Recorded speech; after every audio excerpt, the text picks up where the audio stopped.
अर्थ खातं देवेंद्र फडणवीसांनी सांभाळावं असं मोठं विधान खासदार संजय राऊत यांनी केलंय।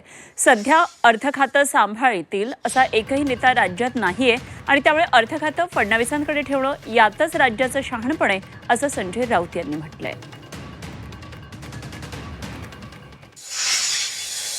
हे मुख्यमंत्र्यांचे अधिकार आहे, कोणाला कोणतं खातं द्यावं आणि कोणतं खातं आपल्याकडे ठेवावं।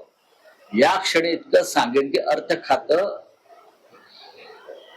मुख्यमंत्र्याकडे ठेवणं यातच शहाणपण आहे। हे आता माझं मत आहे, जो माझा अनुभव आहे त्यानुसार मी आताचं राजकारण पाहतोय। राष्ट्रवादीतल्या घडामोडी पाहता असं म्हणताय का? राज्यातल्या घडामोडी पाहता अर्थ खातं या क्षणी सांभाळेल इतका सक्षम माणूस मला दिसत नाही महाराष्ट्राच्या राजकारणात। त्याच्यामुळे ते मुख्यमंत्र्यांकडे असणं यात राज्याचं शहाणपण आहे, सगळ्यांचं शहाणपण आहे।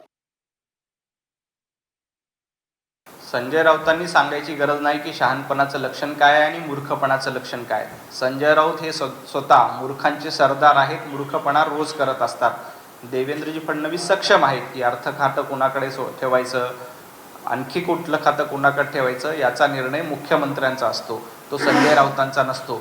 संजय राऊतांना याच्यामध्ये लोडबूड करण्याचा काहीही अधिकार नाही। कोण